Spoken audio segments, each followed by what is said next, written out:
ry ava-malala ao amin'ny tompo miarabanao amin'ny anaran'i Jesosy Kristy tompo ary dia manonona trany ny fiadanany aminao amin'izao marain'ny alahady izao hivavaka isika ry tompo Andriamanitra io indrezany fitiavanao anay nanome anay tombonandrom-pahavelomana ry tompo ka dia mbola afaka indray handinika ny teninao fampahery amin'ny alalan'ny teninao koa dia matoky mandrakariva ny fiasan'ny fanahy masina eto amin'izao fandaharana izao ary izany fanahy masina izany ihany koa no anokatra ny vavan'ny mpanomponao anendry ny lelako ry tompo ary ny dera sy ny voninahitra dia ho anao zanaka Andriamanitra raisy zanaka ary fanahy masina ireny rery ihany amin'ny anaran'i Jesosy Kristy tompo amen. Ry havana mbola ny ao amin'ny filazantsara nosoratan'ny Jaona toko 4 ka eo amin'ny andininy 520 ka hatramin'ny 70 miarahantsika mibanjina amin'ity alahady ity. Rehefa hita dia ho vakiko amin'ny anaran'ny tompo izany. Hoy iray vehivavy taminy, fantatro fa avy ny Mesia, ilay atao hoe Kristy, ka rehefa tonga izy dia hambarany amintsika ny zavatra rehetra. Hoy Jesosy taminy, izao izay miresaka aminao no izy. Ary tamin'izay dia tonga ny mpianany ka gaga satria vehivavy no nyresany, nefa tsy nisy nanao hoe inona no tadiavinao na nahoana no miresaka aminy ianao. Dia nandao ny sininy raha vehivavy ary nankany an-tanàna ka nanao tamin'ny olona hoe andeha izay izaroa lehilahy izaroa izay nilaza tamiko nataoko rehetra, izao angano Kristy. Dia nivoaka avy tao an-tanàna ny olona ka nankeo amin'i Jesosy. Amen. Ry havana mbola niresaka ny fanaovan'i Jesosy Kristy tamin'ilay vehivavy Samaritana ratsy fitondrantena teo amin'ny fatsakany Sikara ihany no tenin'Andriamanitra ifampaherezantsika amin'ity alahady ity. Raha nanaraka tsara ny fivaky ny teny isika dia ho namarika fa farafahakeliny ry havana dia misy fahamarinana roa lehibe voarakitra ato anatin'izao tenin'Andriamanitra izao. Ka toy izao ny fahamarinana voalohany, tsy maintsy vonjen'ny tompo Jesosy ny olona rehetra mifanena aminy na iza. Averina indray, tsy maintsy vonjen'i Jesosy Kristy tompo lay Mesia ny olona rehetra mifanena aminy na iza lay olona na iza.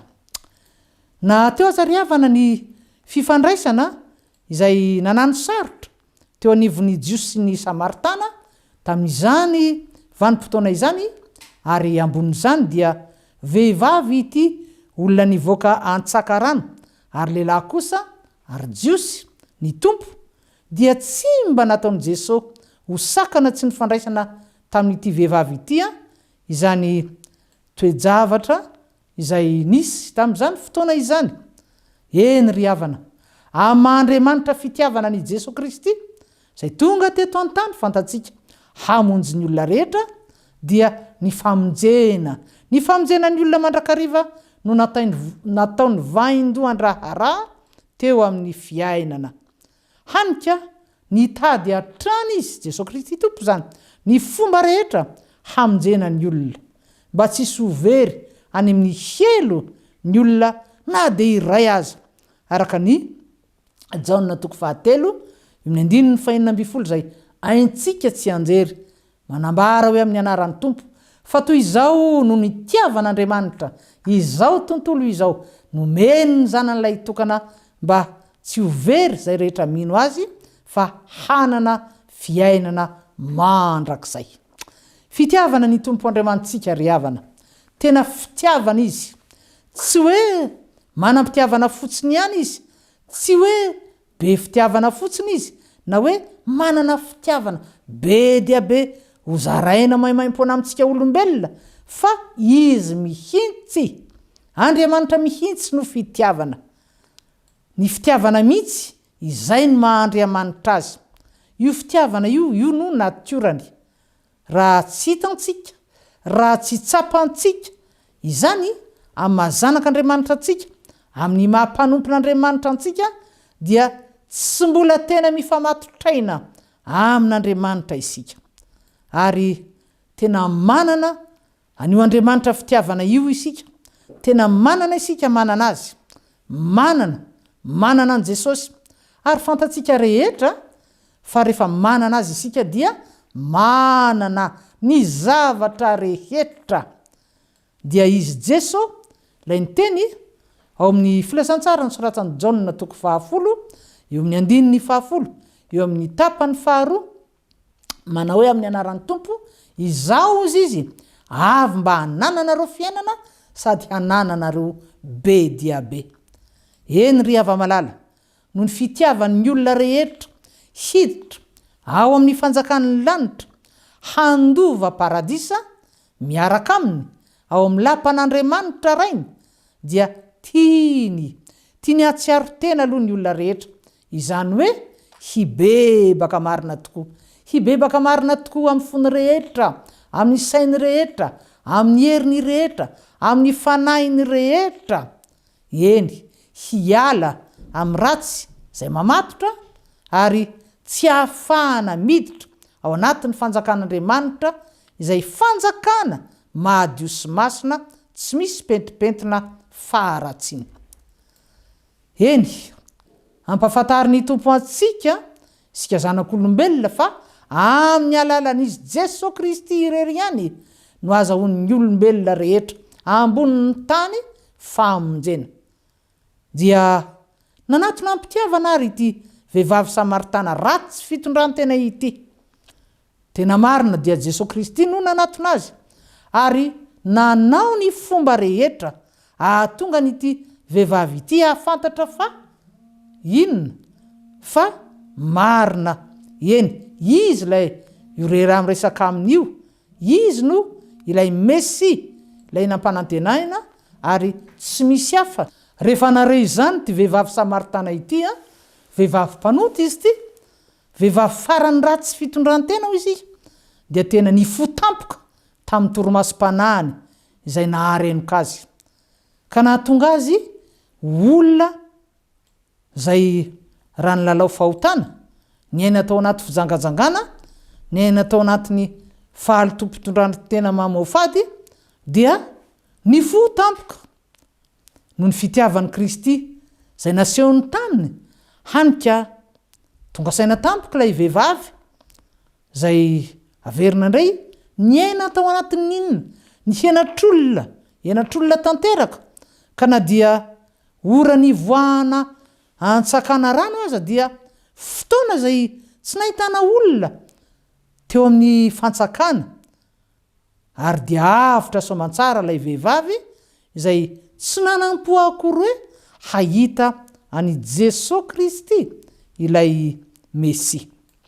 Ry havana averina indray fa no Andriamanitra ivavahantsika izany no Andriamanitra eny ry havana Andriamanitra fitiavana izany no Andriamanitra tompoisika mikarakarantsika ilay Andriamanitra manambara amin'ny fitiavana fa ny zanana ozy izy ny asan'ny tanana ozy izy dia aoka ho adidiny ihany ilay Andriamanitra mampatsiaro antsika ao amin'ny Jeremia mpaminany 7:20 eo amin'ny 1:20 fa izao ozy izy manana hevitra heverako anareo dia hevitra tsy hahatonga loza fa fiadanana mba hanome anareo fanantenana amin'ny farany.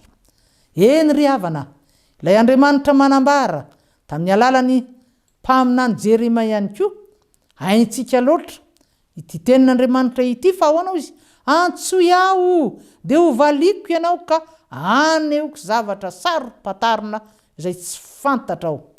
Ilay Andriamanitra Abrahama sy Isaka ary Jakoba ilay Andriamanitra izay niantso any Mosesy hanafaka ny zanak'Israely teo ambany fandevozan'ny Farao sy ny Egiptianina. Ilay Andriamanitra notompoiny ny mpanjakan'ny Joda mpanjakan'ny Israely ny fandimby toan'izavy any Saoly, Davida, Solomona, Iasa, Ezekia sy ireo maro hafa. Ry havana, fantatsika ny amin'ny tantarany mpanjaka Ezekia manokana fa raha nanapa-kevitra Jehovahandriamanitra, mino hafa fantatrao ary tadidinao, nanapa-kevitra Andriamanitra fa halainy ity mpanjaka ity, izany hoe ho taperiny ny androny Ezekia, dia inona nataony Ezekia? Nitarahina ity mpanjaka ity. Ary rehefa nivavaka izy nangataka tamin'Andriamanitra, nitodika, voalaza fa nitodika tany mirindrina izy, dia nampatsiaro izy tao anatin'ny vavaka, mba hanjara fanompony nataony ho azy Andriamanitra, dia tsy niandry ela Andriamanitra fa teo ihany dia nasainy nandeha tao amindray Isaia mpaminany. Haninona? Hilaza aminy, amin'ny Ezekia mpaminany zany, fa hampitombo 5 taona indray ny taona iainany Jehova Andriamanitra. Ry hava-malala ao amin'ny Tompo, izany no Andriamanitra inontsika, topointsika, ivavahantsika, eny, niantso antsika ihany koa hanana anjara fanompona azy. Tsy mba tokony ampirerentsika ve izany? Hoy ianao, ampirerentsika ny fananan'Andriamanitra tahaka izany, Andriamanitra be voninahitra, Andriamanitra tompony hery sy ny fahefana rehetra any an-danitra sy ety an-tany, Andriamanitra mahagaga, Andriamanitra zay tsy misy tsy hainy atao, zay miteny amiko amina hoe mangata dia omena ianareo, mitadiava dia hita ianareo, dondony dia hovoana ianareo, fa zay rehetra mangataka no omena, zay rehetra mandondona ho izy no voana, zay rehetra mitady no ahita.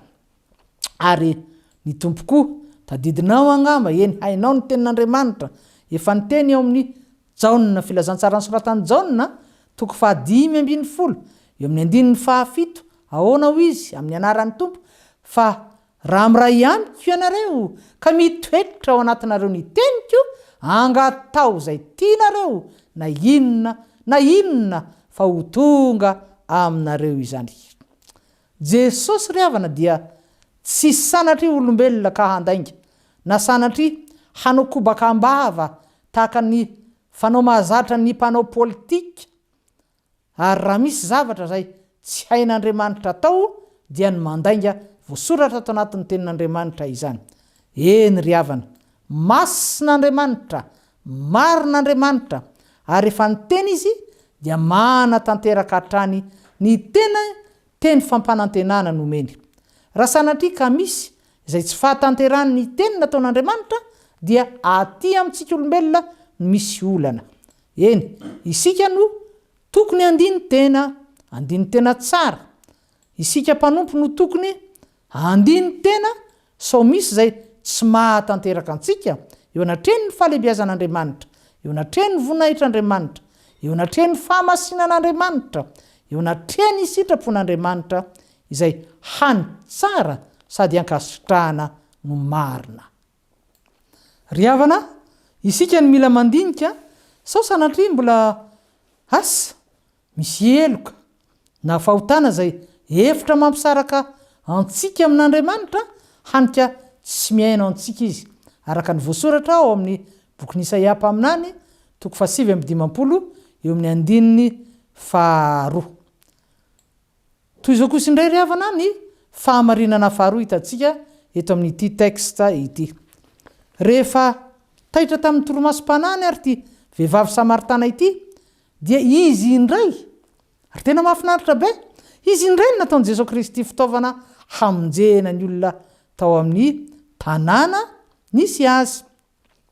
Ity vehivavy ity indray nampiasain'ny Tompo dia Jesosy Kristy ilay Mesia, nampiasainy ho fitaovana famonjena ny mpiray tanàna, araka ny andininy izay averintsika vakina amin'ny anaran'ny Tompo. Eo amin'ny andininy 9:20. Ny anaran'ny Tompo dia nandao ny sininy raha vehivavy, ary nankany an-tanàna ka nanao tamin'ny olona hoe andeha izaroa, lehilahy izaroa, zay nilaza tamiko ny nataoko rehetra, izao anga no Kristy. 7 dia nivoaka avy tao an-tanànan'ny olona ka nankeo amin'ny Jesosy.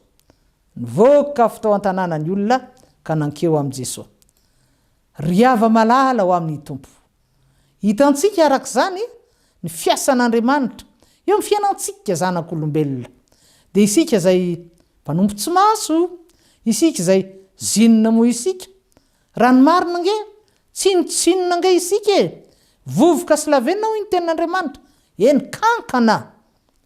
Olombelona zay maniasia mandrakariva, ary na dia hanary ny tenin'Andriamanitra matetika aza dia tsy mba mahavita ny tsara akory. Fa noho io fitiavan'Andriamanitra omeny antsika maimaimpona io, no ny fitiavana azy Andriamanitra dia amboariny isika, tefeny isika, raisiny isika ho mpiara-miasa aminy. Eny ry hava-malala ho amin'ny tompo. Olombelona mpanota, kanefa dia nomeny ny zanan'ilay tokana hamonjy antsika maimaimpona, ary dia raisiny hekeny isika ho mpiara-miasa aminy. Ry hava-malala ho amin'ny tompo. Raha izany ary no izy, raha izany ny fomba anehoan'Andriamanitra ny fitiavany amintsika, amiko, aminao, amintsika olombelona rehetra miaina eto amin'ity tany fandalovana ity. Aoka sanatry tsy ho lavina, aoka tsy sanatry atao tsinotsinona izany fitiavana miredareda omen'Andriamanitra maimaimpona izany. Dia ny mbola fotoana mety izao, dia ny mbola velona trapamonjena izao sy ianao. Eny ry havana, aoka isika hanaiky eny hanolo tena ho mpiara-miasa amin'Andriamanitra, ary aoka samy hibanjina izany fitiavan-dehibe asehoan'Andriamanitra antsika olombelona izany. Aza misy mangatangatakandro fa miantso antsika ny tompo, mitady olona ny tompo hanambara ny famonjena izao tontolo izao izay no tanterany zanan'ilay tokana teo amin'ny azo fijaliana. Ry hava-malala, matoa mbola velona isika, matoa mbola afaka miaina eto amin'ity tany ity isika, matoa mbola tsy alain'Andriamanitra isika, dia fantaro fa mbola misy raharaha hanalany ny tompo antsika. Aoka tsy isy na dia olona iray aza ho diso hevitra ka eritreritra fa tonga eto amin'ity tany ity isika mba haninona, hiasa, hanambady, hiteraka, hianatra, hiasa, hanorina trano, hitady vola sy ny sisa sy ny sisa. Eny, zavatra tokony atao izany, ary koa ny maro hafa. Fa aoka ho fantatrao ry hava-malala ho amin'ny tompo, fa matoa isika napetraka Andriamanitra eto amin'ity tany ity, dia ny azahoantsika indrindra manompo azy, manome voninahitra azy, manambara amin'ny hafa fa misy izy Andriamanitra, dia ilay Andriamanitra ny Baiboly, ary izy dia tia antsika, ary maniraka miantso antsika ho mpiara-miasa aminy. Zany hoe ampibebaka ihany koa ny hafa, ny ankona antsika, ny ray aman-dreny, ny zanaka, ny mpiray tampo, ny fianakaviantsika, ny tapaka ny namana, eny, ireo mpifanolo-body rindrina, ny mpiray fokon-tany, ny mpiray tanàna, takizay hitantsika eto amin'ity filazantsara nosoratan'i Jaona momba ny tantaran'ity vehivavy Samaritana ity. Ary aza adinoina ny afatra nomen'ny tompo ao amin'ny filazantsara nosoratany ao amin'ny Matteo ao, fa tadidinao angamba nambarany hoe tsy maintsy toriana ozy izy eo amin'izao tontolo izao ny filazantsara ny fanjakana vao ho tonga ny farany. Tsy maintsy toriana, ary dia manontany antsika ny tompo araka ny hevitrao, iza no andeha hitory? So sanatria ianao ry havana alaim-panafa ho an'ny hafa izany iraka izany, fa tsy mba voakasika izany ianao? Tandremo ry hava-malala, fa ho anao koa, ianao zay miombona amin'izao fandaharana izao, ho anao indrindra ihany koa izany iraka, miantefa aminao ny iraka hitory ny filazantsara ny fanjakana izany. Eny, ho an'ny olona rehetra izay efa nampanekeny ny fanahy masina, fa efa tena antombotra ny fiafarany ny zavatra rehetra. Dia ny tsara ry hava-malala ao amin'ny tompo, dinio ny fizotro ny tantara na ny eto Madagasikara izany na ny tantarany firenena rehetra eto ambon'ity tany ity sao la variana isika ka tsy ahita fa efa tena akaiky mba tsy lazana hoe efa tena ambivotra ny fiafarany ny zavatra rehetra ary Jesosy raha teo efa niteny fa ho avy tampoka tahaka ny mpangalatra ny fahafatesana zany hoe mila vonina mandrakariva isika mila manao tahaka ny hoe amin'izao fotoana izao isika no handao an'ity tany ity manontany antsika ary ny tompo-riavana manahoana ny fiomananao efa vonina ve ianao azonao antoka ve fa raha amin'izao ora sy fotoana amin'izao segondra izao amin'izao fotoana anaovantsika izao fandaharana izao no miverina eny amin'ny rahony lanitra Jesosy Kristy mba ho anisan'ny olona hiakatra ve ianao sa ahoana rehefa malala averiko indray fa manontany antsika ny tompo efa vonina ve isika sao sanatria mbola sanatria ny vava misy amintsika zay mbola tsy vonina fa raha any amin'ity vehivavy Samaritana zay rano marina dia tena olona ratsy fitondrantena tsy mba vitany hoe tao anatin'ny fotoana fohy nefa no ny foazany ara-panafa izy indray no nanina lasa niazakazaka tany an-tanàna nanambara ny famonjena tamin'ireo olona mpiray tanàna taminy izany hoe ilay vehivavy zay inona marimarina eny azo antoka fa nataon'ireo olona tao an-tanàna firesaka no fisain'ny mpiara-monina no tondron'ny mpiray tanàna molotra izy indray no lasa tsy maintsy ny saoran'ny olona azo ampoizina azo antoko zany nahita sitraka indray tamin'ireo mpiray tanàna ary tsy mba hoe nahita sitraka tamin'olona fotsiny fa tena nahita sitraka tamin'Andriamanitra tamin'i Jesosy Kristy satria lasa mpiara-miasa taminy lasa niazakazaka tany an-tanàna ny olomay nanambara ninona ny vaovao mahafaly ny filazantsara n'ilay efa nitsangana tamin'ny maty dia Jesosy ilay fananganana ny maty sy fiainana ilay efa maty ary efa nandresy ny fahafatesana ary efa velona mandrakizay ary tsy ho faty intsony ary zay rehetra mino azy ihany koa dia efa velona mandrakizay koa ny olona rehetra zay mino fitsanganan'ny tompo eny ny olona rehetra zay efa nilazana fa Jehova dia ninitsy ny jery ny androny tsy fahalalana fa ankehitriny dia mandidy ny olona rehetra amin'izao tontolo izao izy hibebaka ao amin'ny boky ny asan'ny apôstôly ao no ahitantsika izany tenin'Andriamanitra izany ry havana ary tsindrina tsara ry havana tsy fiangaviana no ataon'Andriamanitra amintsika olombelona tsy fampisafidianana na hoe hibebaka sika na tsy hibebaka fa hoy ny voasoratra mandidy ny olona rehetra amin'izao tontolo izao haninana tsara hoe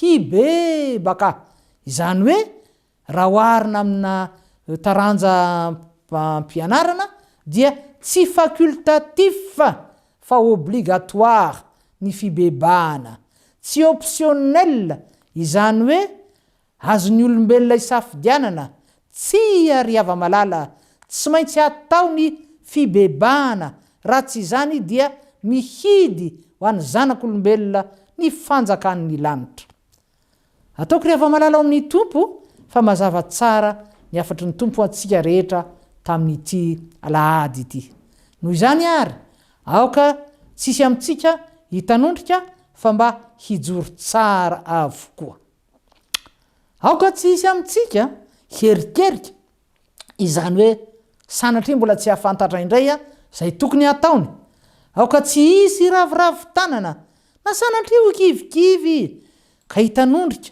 no ny zava-dratsy maro mifamaofao eo amin'ny fiainana aoka tsisy amintsika hovarim-barinana sanatria ho tratry ny akivina no ity aretina coronavirus ity io aretina io mantsy aoka fantatsika fa io mihitsy ryhavana io no anisan'ny araraotiny satana tsy ahafahantsika mifantoka amin'ny herin'Andriamanitra, mifantoka amin'ny fitiavan'Andriamanitra. Ryhavana averina indray fa efa tena ambivotra ny fiverenan'ny tompo eny amin'ny rahony lanitra, koa engane isika mpiray tanin-drazana manontolo samy vonona tsara daholo hitsena ny fahatongavan'ny tompontsika eny amin'ny rahony lanitra amin'ny fotoana izay isehony zany. Ary efa tsy ho ela intsony dia atolotsika ho an'Andriamanitra ray sanaka ary fanahy masina dera sy ny Lazary ny voninahitra zay fa azy hatramin'ny taloha ka ho mandrakizay ho amintsika mandrakariva ry ava-malala ny herin'ny faherezana. Amen. Hivavaka isika. Ry Andriamanitra tsara indrindra, Andriamanitra fitiavana, ary Andriamanitra mbola manome anay tombonandro ibebahana. Misaotra sy mankasitraka anao izay ry Tompo, ny amin'ny teninao, ny amin'ny afatrao izay mamelombelona anay, izay mampitandrina ihany koa, mampiomana anay fa efa antomotra tokoa ny fiafaran'ny zavatra rehetra.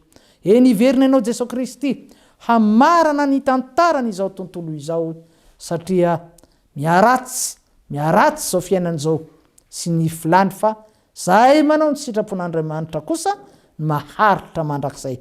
Koa dia mankasitraka anao izahay, satria izay ihany koa ry Tompo dia mba manana anjara amin'izany fitoriana ny filazantsara ny fanjakan'ny lanitra izany.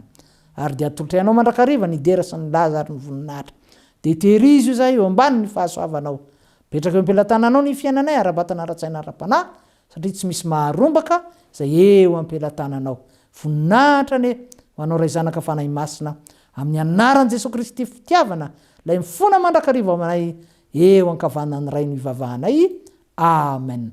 Ry havana, tapotra indray ny fandarantsika, manao velomanao tahin'ny Tompo, ary dia amin'ny manaraka indray raha mbola tsy miverina eny amin'ny rahony lanitra Jesosy Kristy.